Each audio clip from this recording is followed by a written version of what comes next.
saviez-vous? Le saviez-vous? Le magazine de toutes les questions. Posez toutes vos questions via la page Facebook de l'émission et un expert vous répond. Le saviez-vous? Le saviez-vous? Un magazine présenté par Karim Moutaali tous les mercredis à partir de 19h05 sur UFM 94.7. UFM, ma première radio urbaine. Bonsoir à tous et bienvenue, vous êtes à l'écoute de UFM, votre radio Urban FM 94.7, notre application radio téléchargeable sur Play Store. Vous pouvez également nous suivre sur Web Radio, vous trouverez Urban FM 94.7. Nous sommes également sur YouTube, vous ne pouvez pas manquer. Ce soir, pour le saviez-vous, nous allons parler une fois de plus leadership. L'expression leadership féminin se développe de plus en plus en tout cas.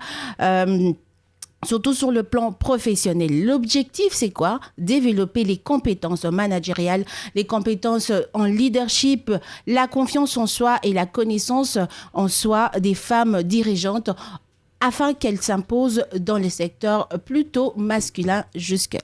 C'est vrai qu'il y a certaines années, on ne parlait leadership que pour les hommes, mais aujourd'hui, même si ça date pas d'aujourd'hui, mais c'est aujourd'hui que de plus en plus le leadership féminin est en train de prendre son envol. Justement, pour le compte de Kelo Bantu, qui est un projet qui met à l'honneur en tout cas les femmes en mettant un projet sur pied uniquement pour les femmes qui s'appelle le leadership féminin. Donc c'est dans le cadre de Kelo Bantu que ce soir dans Le Saviez-vous, nous allons recevoir Madame Massoudi Azama Stéphanie. Elle est étudiante à l'Université catholique du Congo en Master 2. Elle est donc en terminale. Elle fait du droit public. Elle est également entrepreneuse ou une femme entrepreneur comme on dit maintenant. Elle est coordonnatrice de Charity Choir. Elle est CEO de Steph Cuterie. Elle est brevetée en droit au HADA. Eh bien, c'est beaucoup de choses dans un seul corps.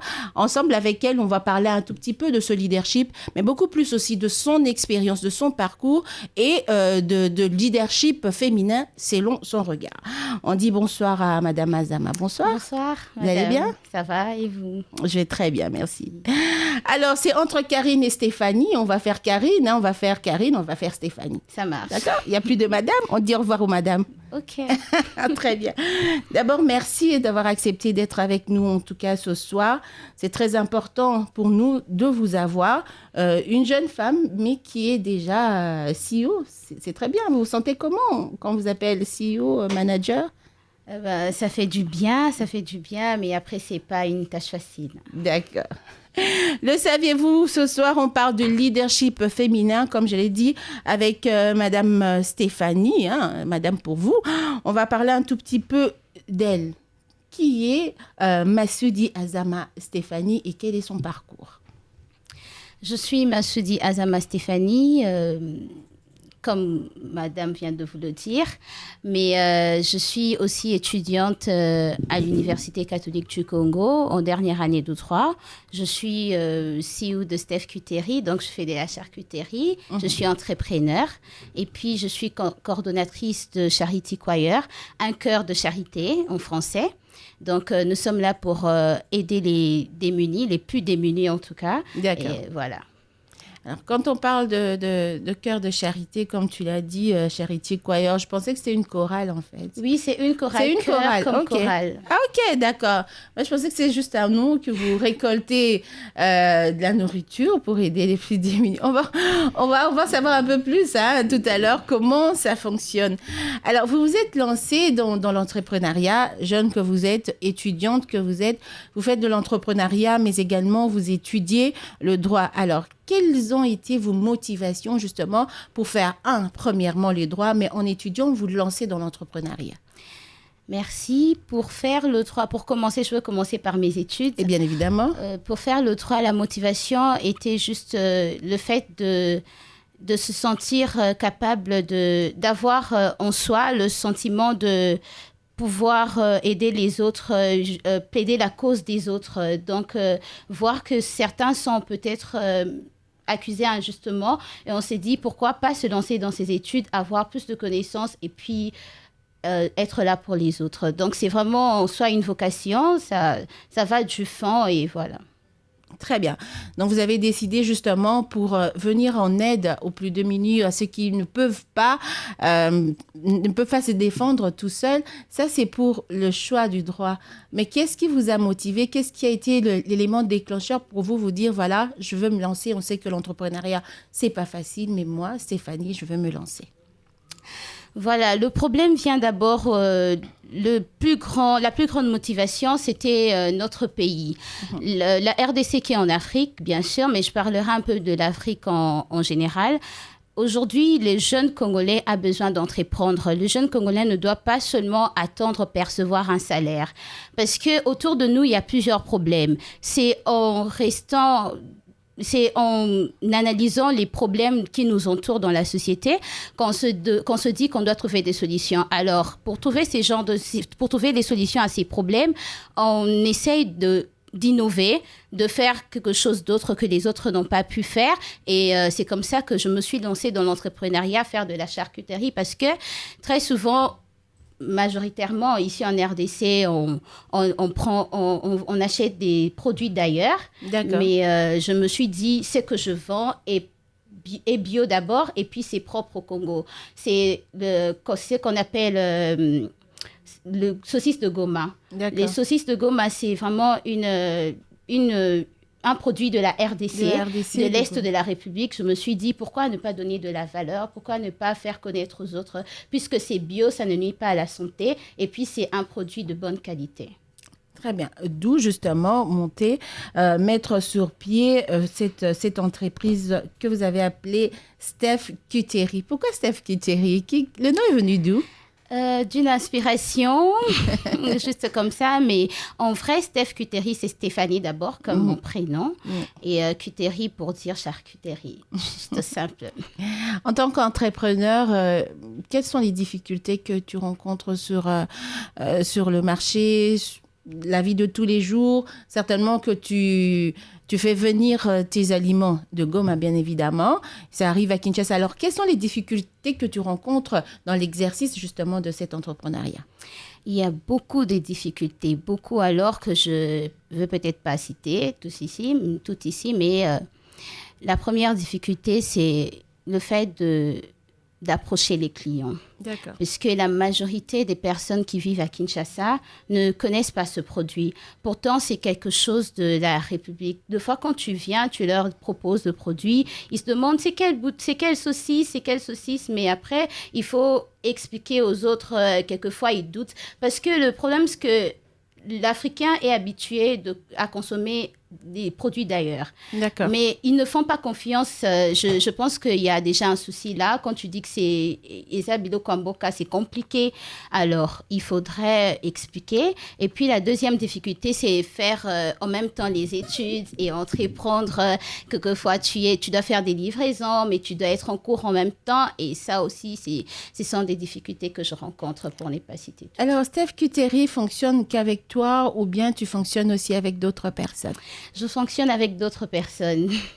De sexe masculin, féminin? Féminin. Essentiellement? Féminin. Bon, jusque-là, 2 personnes de sexe féminin. Pourquoi essentiellement des femmes jusque-là? Parce que la première personne, c'est d'abord ma mère. D'accord. En tout cas, c'est elle qui s'occupe de la clientèle. Des fois, elle est là pour faire la publicité et tout. Et l'autre personne, c'est ma sœur, ma grande cousine, qui joue le rôle de caissière. D'accord. Elle est là pour percevoir les recettes et tout. Tu penses que tu préfères évoluer avec les femmes parce que c'est difficile pour une femme de gérer les hommes?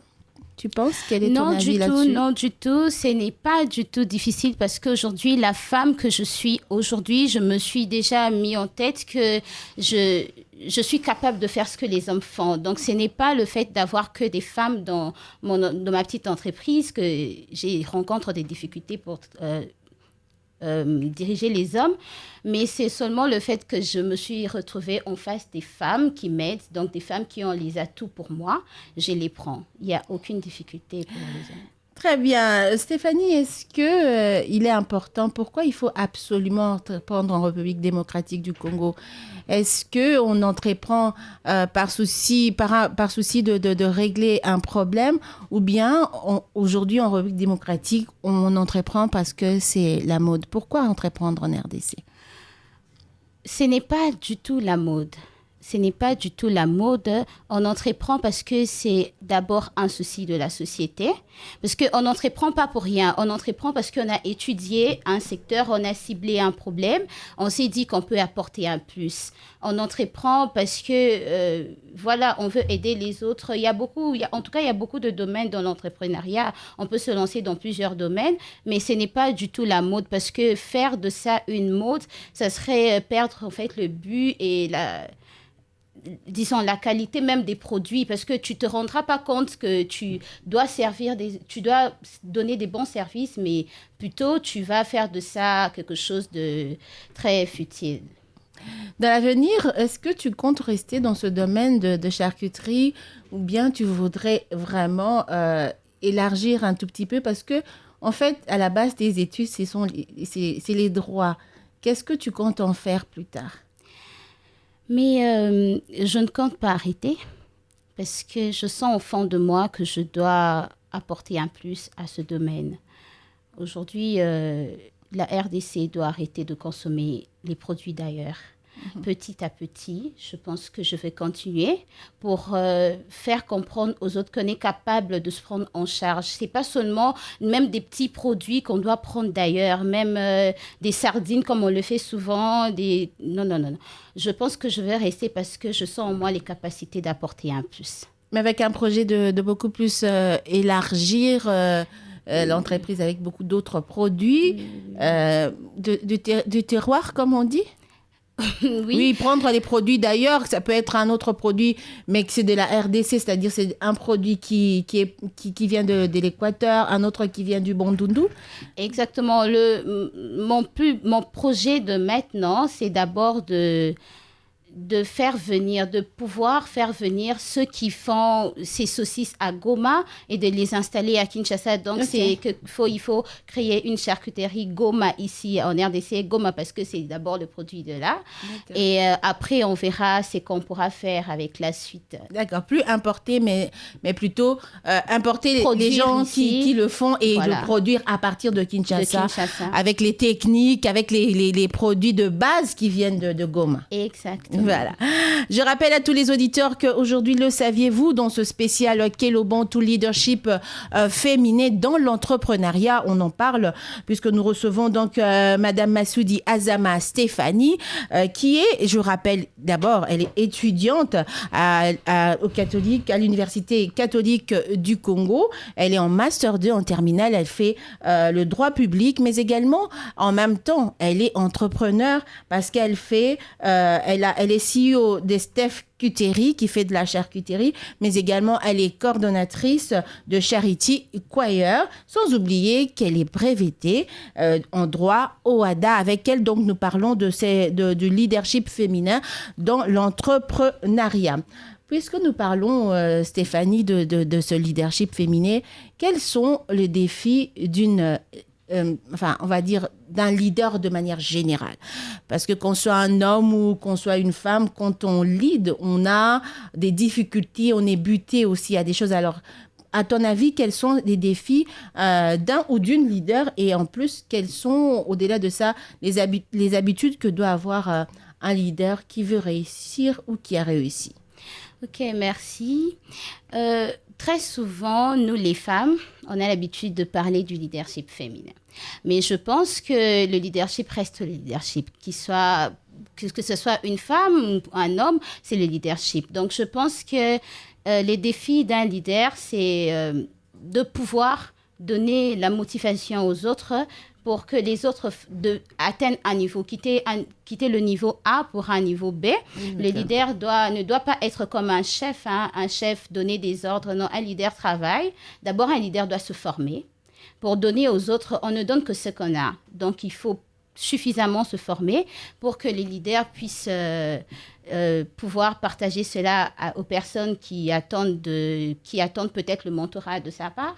Et je pense que l'attitude que doit avoir un leader, c'est d'abord être humble, parce que on ne peut pas donner aux autres la possibilité d'aller plus loin si on ne recule pas d'abord, si on ne donne pas d'abord...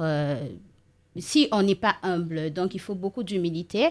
Et puis, il faut se former, s'éduquer. Moi, je pense qu'on ne peut pas être là à pouvoir donner la motivation aux autres sans pourtant être suffisamment formé. Parce qu'après, nos failles nous rattrapent toujours.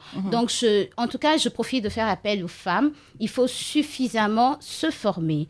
Quand on se forme suffisamment, on peut aujourd'hui te mettre à l'écart, on peut aujourd'hui douter de tes compétences, mais personne ne peut t'arracher ce que tu as. Donc, je pense que c'est un peu ça. Très bien. Je pense qu'elle a fait directement un appel aux auditeurs, auditrices plutôt, puisqu'elle a bien souligné, qu'elle a fait cet appel aux femmes. Il est important de savoir comment doit se comporter un leader ou une leader. On va aller comme ça, sinon on va penser qu'on parle pas des hommes. D'ailleurs, dans le leadership féminin, Stéphanie, moi je pense que il faudrait qu'il y ait des hommes, même quand on organise, même quand on met sur pied des activités au féminin, il faudrait qu'il y ait du masculin, non? Exactement. Comme on n'est pas en guerre. Ça, c'est un slogan qu'on dit, mais parfois, tu ne penses pas que c'est une certaine guerre, un tiraillement d'autorité? Non. Moi, je pense aussi que le problème est plus psychologique. D'accord. Voilà. On n'est pas en guerre. Si on se met dans la tête que les femmes ont leur place aussi autour de la table, moi je dis souvent, moi j'appelle ça système tabouret. Autour d'une table où se retrouvent les hommes, on place son tabouret et on donne son avis. Du coup, les femmes et les hommes sont appelés à vivre ensemble. On ne peut pas les écarter les uns des autres. Alors, quand on organise des événements où on parle du leadership féminin, les hommes sont les bienvenus parce qu'ils doivent entendre comment pensent les femmes pour pouvoir prendre des attitudes qui permettront aux femmes aussi de se placer où elles doivent être. Est-ce que pour toi, il y a une différence entre le leadership féminin et le leadership masculin? Je l'ai dit avant, leadership reste leadership, c'est normal. Qu'on soit femme ou homme, ça reste leadership. Les mêmes motivations, la même audace, les mêmes courages, donc ça reste leadership. Il n'y a pas d'excuses ou de raisons, cela reste leadership. C'est vrai qu'en réalité, ce clivage, fidèles auditeurs, n'existe pas entre leadership féminin ou leadership masculin. Mais il est vrai que, je suis sûre que tu as entendu parler de ça, il est vrai que beaucoup de gens considèrent que le leadership féminin est plutôt participatif. Le leadership féminin est plus, enfin, on va dire, adouci. Et qu'on a plus le fait de se sentir comme avec une mère et du coup, les choses ne marchent pas mieux. Est-ce que tu es d'accord avec? Non, je ne suis pas d'accord avec ça parce que je pense qu'une femme est capable de faire beaucoup de choses, plusieurs choses à la fois. Mais cela n'empêche pas qu'elle soit véritablement leader. Il n'y a pas de un pied dedans, un pied dehors. Non, on est leader. Qu'on soit femme ou homme, on est leader. Mais seulement, une femme ne doit pas perdre son humanisme, son côté humain, son côté mère, parce que ça, c'est ce que le Seigneur nous a donné, on ne peut pas refuser. Mais quand on est leader, femme, comme j'ai dit, on fait comme tout le monde. On fait comme tout le monde, on se donne à 100%, on remplit ses tâches, on se met là où on doit être et on ose. Très bien. On ose, comme le dit Stéphanie.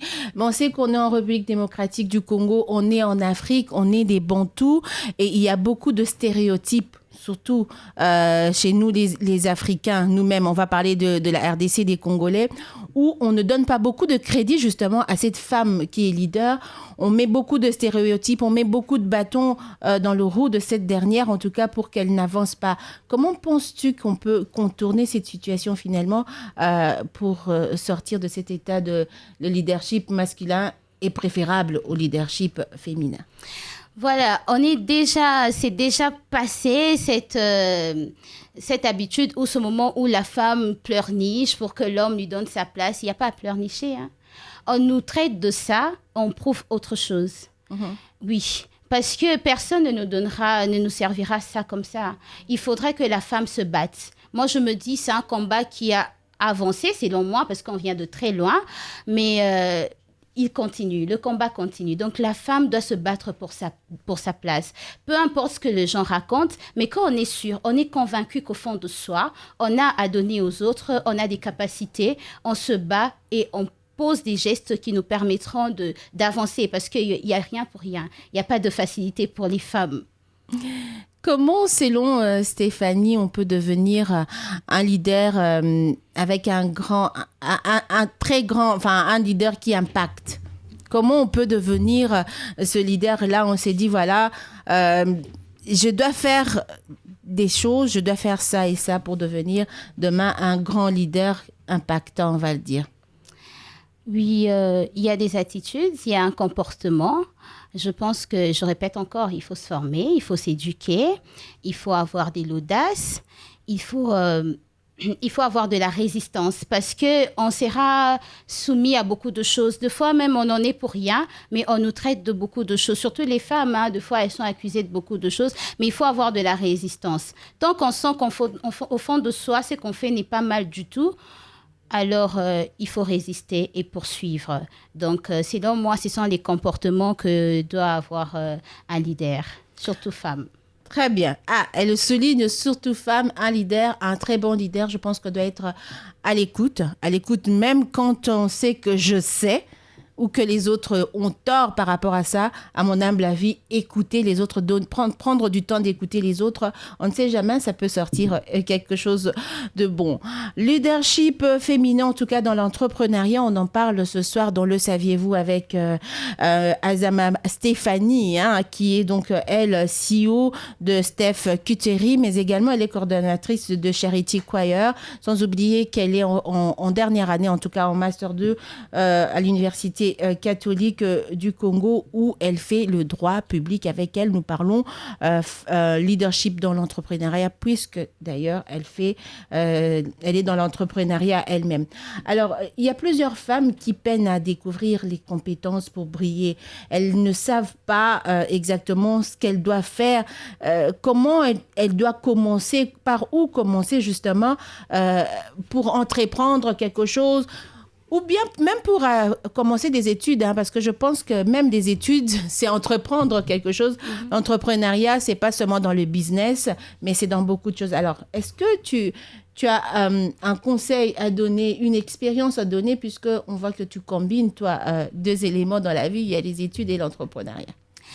Oui, pour les femmes qui trouvent des difficultés pour entreprendre ou pour commencer, elle se dit peut-être j'ai pas assez de compétences, je ne peux pas faire ça ou ça. Le premier conseil que je donnerais à ces femmes, c'est de trouver un mentorat. C'est très important. Aujourd'hui, sur Terre, il y a 75% des personnes qui, pour faire quelque chose, ont besoin d'être poussées. Pas poussé dans le sens de forcer, mais poussé dans le sens de motiver. Elles ont besoin de ça. Alors, mon premier conseil, c'est celui d'un mentorat. Et puis, le deuxième, c'est d'abord, au fond de soi, avoir la possibilité, la capacité d'oser. On ne peut pas dire que je veux ça, mais rester sur son lit et puis dire que je ne peux pas. Non, il faut faire un pas. Il y a un pas après un autre. Donc, il faut oser et puis rajouter un mentorat et je pense que ça va aller. Très bien. De la motivation, c'est aider à la motivation, mais la motivation première reste la motivation de soi, hein, Stéphanie, je pense. Il faudrait qu'on ait envie de faire quelque chose, justement pour aller chercher quelqu'un qui peut... Parce que si déjà au départ, on n'a pas cette envie, on n'est pas motivé pour faire quelque chose, ça serait difficile d'aller chercher quelqu'un pour vous aider, n'est-ce pas? Exactement. Très bien. Alors, donc, il est important, comme elle a dit, de chercher des mentorats, de chercher des personnes qui vont vous aider, de chercher des modèles. Mais en même temps, ça demeure aussi quand même, Stéphanie, assez difficile de trouver des modèles parce qu'aujourd'hui, on dit qu'en République démocratique du Congo, la jeunesse a des difficultés à trouver des modèles, à trouver des personnes qui ouvrent les portes et qui vous aident facilement. D'où d'ailleurs, Kelo Bantou a pensé justement à ça avec son projet, en tout cas des formations des femmes. On va en parler dans un instant. Mais avant, est-ce que la réalité du marché de l'emploi ne permet pas aux jeunes d'envisager un avenir meilleur ou des études dans tel ou tel autre domaine où on parle plus de domaines dits, on va dire, d'hommes, les métiers d'hommes. Quand on voit ce qui est sur le marché, on se dit, je ne peux pas le faire parce qu'après, il n'y aura rien du tout. Est-ce qu'elles doivent en avoir peur ou oser comme tu l'as dit? Il n'y a pas à avoir peur. Il n'y a pas à avoir peur. Parce qu'on est passé de là. Moi, je pense que si on se met à jour, on va constater qu'on est passé de ce niveau-là, en tout cas. Si on pense qu'on peut faire quelque chose, on se donne les moyens de les faire. On se motive, on reste constant. Si tu as un rêve, où tu penses que moi, je veux faire un métier dit d'homme, on se donne des moyens, on essaye, on ose. Il n'y a pas à écarter son rêve pour se dire ça c'est pour les hommes. Non, on essaye. D'ailleurs, les femmes s'en sortent très bien. Les femmes s'en sortent très bien. Alors, moi, je pense qu'il faut rester constant, il faut garder son rêve et se donner les moyens de réaliser ses rêves. Plusieurs jeunes se plaignent quand même pour dire que les autorités étatiques ne donnent pas assez d'importance à l'éducation, mais pas seulement à l'éducation, mais à l'avenir professionnel de demain. C'est vrai qu'aujourd'hui, sur le marché, tous les ans, on a des milliers, hein, des finissants, en tout cas à l'université, toi-même en dernière année. Mais après, quand on n'a pas entrepris, on ne sait pas quelle porte frappée. Est-ce qu'il y a un message? Est-ce qu'il y a une demande particulière pour ces autorités étatiques? Ce que je peux demander aux autorités, c'est vrai que la situation de notre pays est très compliquée en ce sens-là. Et les jeunes, très souvent, ceux qui finissent, ceux qui sortent de l'université, deux fois, ils deviennent chômeurs parce qu'ils se disent déjà, il n'y a pas d'emploi. Mais en réalité, c'est vrai qu'il n'y a pas d'emploi pour certains parce que pour avoir un emploi, il ne suffit pas seulement d'étudier. Hein. Pour avoir un emploi, il faut avoir les compétences. On peut passer à l'université, mais sortir tête vide, hein, ça, c'est une réalité que souvent on ne se dit pas. Mais moi, je préfère le dire parce que ça aussi, c'est quelque chose d'un côté qui bloque. Mais après, pour la part des autorités, je pense qu'ils doivent un peu voir ce problème-là, essayer d'ouvrir les portes aux jeunes, parce que les jeunes Congolais ont beaucoup d'atouts, beaucoup d'atouts, et je pense qu'ils doivent essayer de revoir ça. Le saviez-vous, fidèles auditeurs, pour ce soir, en tout cas spécial Kelo Bantou, nous parlons du leadership féminin dans l'entrepreneuriat. Nous avons donc reçu Madame Massoudi Azama Stéphanie, comme nous l'avons dit. Elle est étudiante à l'Université catholique du Congo, en dernière année en tout cas, mais également entrepreneur, puisque elle est CEO de Steph Cutery. Elle est également coordonnatrice de Charity Choir, sans oublier qu'elle est brevetée en droit au WADA. Le saviez-vous revient dans un instant. Le saviez-vous?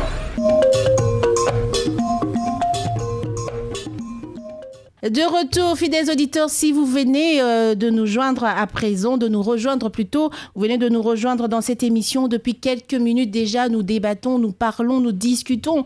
Madame Massoudi Azama Stéphanie, qui est notre invitée, en train de nous donner le fond de sa pensée en ce qui concerne le leadership féminin dans l'entrepreneuriat. C'est ça notre thème de ce soir.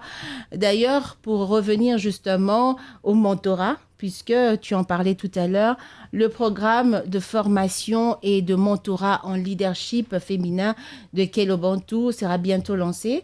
Le mois passé, en tout cas, il y a eu, on va dire, présentation de ce projet-là.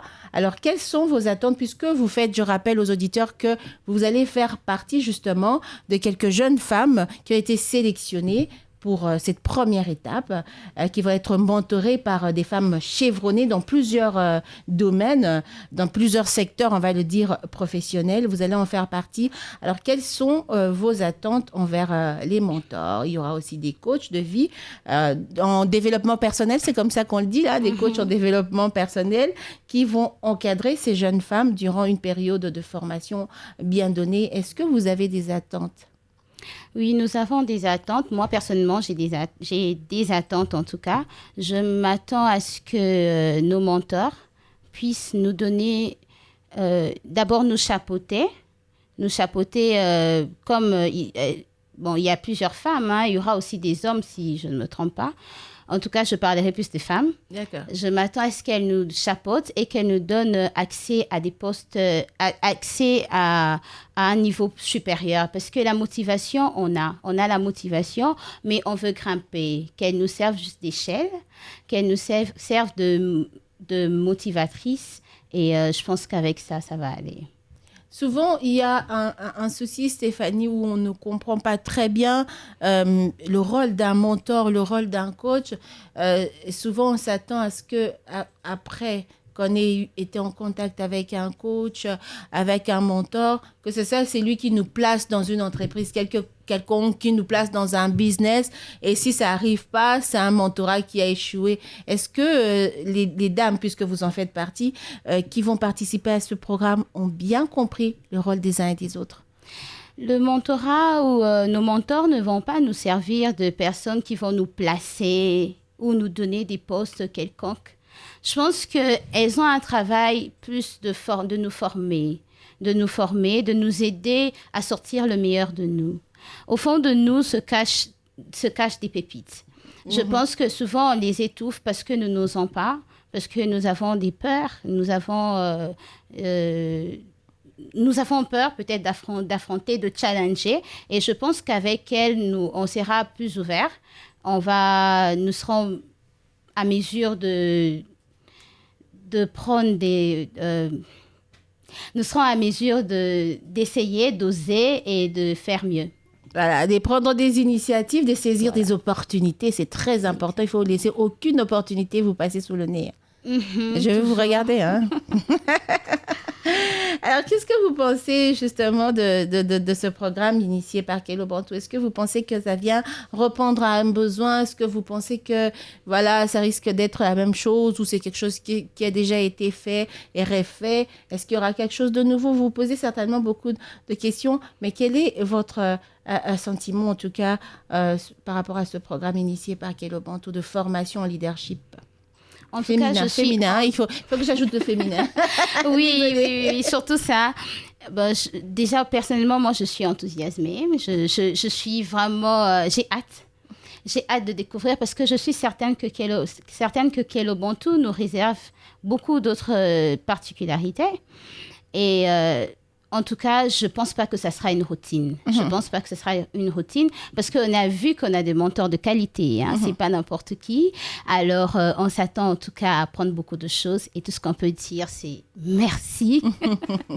Ah oui, ça, on va l'entendre. Hein. C'est merci, Stéphanie. C'est vrai que vous avez participé au workshop Kelo Bantu qui a justement parlé de ce projet, présenté les mentors, en tout cas, échantillons. Je pense qu'elles n'étaient pas toutes là, mais il y avait cet échantillon de mentors.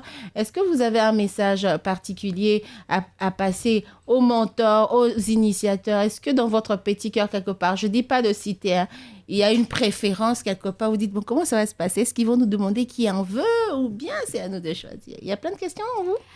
En tout cas, pour être vrai, là. Ouais, vrai. Il y a un choix, il y a une préférence. En tout cas, j'avais pointé par rapport à ce que je veux devenir, par rapport à ma vision. J'ai vu quelqu'un qui était comme un modèle. Pas comme, hein, un modèle. Un modèle, ok. Oui. Du coup, il y a déjà une préférence et j'attends recevoir. Alors, un message pour adresser aux initiateurs de cette plateforme Kelo Bantu qui n'a pas que ce projet, mais qui a plusieurs projets, surtout vraiment en termes de capital humain. Est-ce que toi, particulièrement, tu as un message à passer en tant que bénéficiaire aussi de l'un des programmes de cette plateforme Kelo Bantu? D'abord, je suis reconnaissante de tout ce que Kélo Bantou fait pour la jeunesse congolaise, parce qu'il est faux. Les jeunes ont beaucoup d'atouts, mais des fois, ils n'ont pas de référence, ils sont peut-être perdus comme ça. Et le fait de récupérer cette jeunesse et d'orienter cette jeunesse, c'est quelque chose de très grand.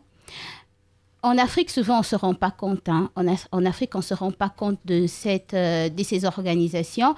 Mais je pense qu'elles ont une importance très, très nécessaire dans la vie des jeunes parce que non seulement on récupère ces jeunes, on les oriente, mais après, demain, ils seront des produits de la société. Alors, je pense que je dois beaucoup féliciter Kélo Bantou. Et voilà. Stéphanie Massoudi Azama, notre invitée de ce soir dans ce spécial Kélo Bantou, leadership féminin dans l'entrepreneuriat. On va se séparer dans un instant, mais avant, on aimerait vraiment laisser Stéphanie en face à face. On est dans cette étape, cette rubrique qu'on appelle face à face. Stéphanie sera face à face avec les jeunes qui sont en train de nous regarder en ce moment, qui sont en train de nous suivre en ce moment. Un message parce que toi, tu as osé, toi, tu es là où tu es. Aujourd'hui, tu vas faire partie de ce programme. Il y a certainement de jeunes femmes qui ont encore peur d'évoluer, mais elles veulent aller dans les secteurs assez difficiles, dans divers secteurs en tout cas, elles veulent être là, elles veulent faire partie de l'histoire, parce que si tu fais partie de ce programme aujourd'hui, c'est parce que tu as osé, tu t'es lancé quelque part, et comme tu as dit tout à l'heure, il y a des gens, 75% des gens qui ont besoin d'être motivés. Motivés. Voilà, dans les 75% là, tu fais partie des gens qui viennent motiver les 75%. Un message. Tout ce que je peux dire aux autres qui n'osent pas, je vous demande de vous lever. On va enlever le verbe oser. Levez-vous et venez. Venez apprendre parce que nous ne sommes pas des personnes spéciales. On n'est pas particulier, mais nous avons juste une vision, nous avons un rêve. On s'est dit qu'on peut apporter quelque chose. Si vous sentez au fond de vous que vous avez les capacités, les atouts, venez. Essayez de vous former, d'apprendre. Vous aurez toujours, je pense que vous serez meilleur et vous aurez quelque chose à donner aux autres. Merci beaucoup, en tout cas, Stéphanie, d'avoir passé ces quelques minutes avec nous pour le compte de Kélo Bantou. Notre thème de ce soir, c'était le leadership féminin dans l'entrepreneuriat. On rappelle que notre invitée, Madame Stéphanie Massoudi Azama, est CEO, puisque nous parlons de l'entrepreneuriat, CEO de Steph Couturerie, elle est également coordonnatrice de Charity Choir, sans oublier qu'elle est étudiante à l'Université catholique du Congo. Elle est en Master 2, en terminale. Donc, elle fait le droit public. Elle est brevetée en droit OHADA, ce qui prouve qu'elle s'est levée, elle a osé et elle a fait quelque chose. C'est pourquoi elle est là aujourd'hui dans ces médias, dans beaucoup de choses. C'est faire beaucoup de choses à la fois. Des trucs comme des OHADA, là, moi, je ne connais pas, mais elle est dedans. En tout cas, Stéphanie, merci. C'était un grand plaisir de te recevoir. Et on espère qu'après cette formation, tu vas devenir mentor toi aussi. Certainement. C'est tout pour ce soir. Prochain rendez-vous mercredi 19h. D'ici là, bonne suite de programme sur UFM 94.7. Le saviez-vous ? Le saviez-vous ? Le magazine de toutes les questions. Posez toutes vos questions via la page Facebook de l'émission et un expert vous répond. Le saviez-vous ? Le saviez-vous ? Un magazine présenté par Karim Moutaali tous les mercredis à partir de 19h05 sur UFM 94.7. UFM, ma première radio urbaine.